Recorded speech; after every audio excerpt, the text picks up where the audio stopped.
சிறகடிக்க ஆசை சீரியல் பிரபலம் ராஜேஸ்வரி அவங்களுடைய இறப்பு எல்லாருக்குமே வேதனைய கொடுத்திருந்துச்சு. அப்ப நடந்தது இதுதான்னு நடிகர் பழனியப்பன் அவரு உருக்கமா ஒரு விஷயம் சொல்லியிருக்காரு. இப்ப ஒளிபரப்பாக்கிட்டு இருக்க சிறகடிக்க ஆசை சீரியல் ரசிகர்கள் கிட்டயும் நல்ல வரவேற்பை பெற்று வர நிலையில அந்த சீரியல்ல அருணோட அம்மாவா நடிச்ச நடிகை ராஜேஸ்வரி திடீர்னு இந்த மாதிரி ஒரு தவறான முடிவெடுத்தது அதிர்ச்சியை ஏற்படுத்தி இருந்துச்சு. சமீப காலமா தான் இந்த சீரியல் மூலமா அவங்களுக்கு தனி அடையாளம் கிடைச்சது, பாராட்டும் கிடைச்சது. கதாபாத்திரமும் ரசிகர்கள் கிட்ட நல்லா பேசப்பட தொடங்குச்சு. அவங்க எடுத்துக்கொண்ட அந்த துயரமான முடிவு பலர் அதிர்ச்சியில ஆழ்த்தி இருந்துச்சு. இப்பதான் அவங்களுக்கு நல்ல வாய்ப்புகளும் வர ஆரம்பிச்சது. அதுக்குள்ள இப்படி ஒரு முடிவா அப்படிங்கிற அளவுக்கு தான் அவங்க ரொம்ப சோகமான ஒரு முடிவை எடுத்தாங்க.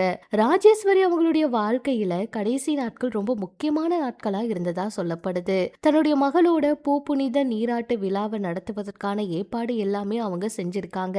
குடும்பத்துல மகிழ்ச்சி நிறைந்த தருணம் வர இருக்க அதுக்கு 2 நாளுக்கு முன்னாடி அவங்க இப்படி ஒரு முடிவை எடுத்துட்டாங்க. இது குடும்பத்தார மட்டும் இல்லாம சின்னத்திரை உலகினரையும் மன வேதனையில ஆழ்த்துச்சு. இந்த சம்பவம் பத்தி எத்தனையோ செய்திகள் பரவ ஆரம்பிச்சது. ஒரு தரப்பு குடும்ப சூழ்நிலை காரணமா மன அழுத்தத்துல இருந்திருக்கலாம் அப்படின்னு சொன்னாங்க.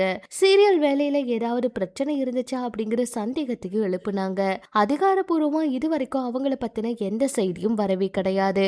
இத பத்தி பழனியப்பன் அவர் பேசும்போது, சிறகடிக்க ஆசை சீரியல்ல முத்துவோட நண்பன் செல்வம் அப்படிங்கிற கேரக்டர்ல நடிச்சு வர அவரு ராஜேஸ்வரி எனக்கு முன்னாடியே தெரிஞ்சவங்க. நாங்க 2 பேரும் பல சீரியல்ல ஒன்னா நடிச்சிருக்கோம். சிறகடிக்க ஆசை சீரியல்ல கூட சேர்ந்து ரீல்ஸ் வீடியோ எடுத்தோம். எப்பவும் அவங்க ரொம்ப பாசிட்டிவா பேசக்கூடியவங்க. அவங்களுக்குள்ள இப்படி ஒரு வழி இருந்திருக்கும்னு நான் நினைச்சு கூட பார்க்கவே இல்ல. அவங்க எடுத்த முடிவுக்கு காரணம் குடும்பத்துல ஏற்பட்ட ஏதோ பிரச்சனையா இருக்கலாம்னு கேள்விப்பட்டேன். ஆனா அது என்ன பிரச்சனை அப்படிங்கிறது எனக்கே தெரியல. உண்மையை சொல்ல வேணும்னா அவங்க இப்படி ஒரு முடிவை எடுப்பாங்கன்னு நான் கனவுல கூட நினைக்கல. ராஜேஸ்வரி அவங்க மறைவுக்கு அப்புறமா சீரியல்ல அவங்களோட கதாபாத்திரத்தை முடிக்க ஒரு காட்சி அமைக்கப்பட்டுச்சு. அதுல பழனியப்பன் கார்ல மோதி விபத்து ஏற்படுத்தி ராஜேஸ்வரி அவங்களுடைய கேரக்டரை உயிரிழக்கிற மாதிரி காட்சிகள் எல்லாம் வச்சிருந்தாங்க. இத பத்தி பேசுறப்ப நிஜ வாழ்க்கையில ஒரு நண்பரை இழந்த துயரத்தோடு இருக்கேன். ஆனா திரையில அவங்கள விபத்துல கொன்றவன் போல காட்சி அமைக்கப்பட்டதை பார்த்து ரொம்ப மனசு வலிச்சது. அது என்ன ரொம்ப பாதிச்சுது அப்படிங்கிற மாதிரி சொல்லி இருந்தாரு. அது மட்டும் இல்லாம ராஜேஸ்வரி அவங்க இறந்த செய்தி கேட்டதுமே முதல்ல அவங்கள பார்க்க சென்றவர்கள்ல நானும் ஒருத்தர். அவருடைய உடலுக்கு முதல்ல மாலை அணிவிச்சதும் நான் தான். ஆனா சீரியல்ல என்னால அவங்களுக்கு மரியாதை செலுத்துற காட்சி எதுலயுமே பங்கேற்க முடியல. எனக்கு அதப்படி அவங்கள நான் விபத்துல கொன்றவன், அதனால போலீஸ் என்ன கைது செய்யற மாதிரி காட்சி அமைச்சிருக்காங்க. அந்த சூழ்நிலை எனக்கு உள்ளுக்குள்ள பெரிய வலிய கொடுத்துச்சு அப்படிங்கிற மாதிரி சொல்லி இருந்தாருங்க. அது மட்டும் இல்லாம அவங்களுக்கு குடும்ப பிரச்சனையா வேற ஏதாவது மன அழுத்தமா அப்படிங்கறதுல எதுவுமே தெரியல.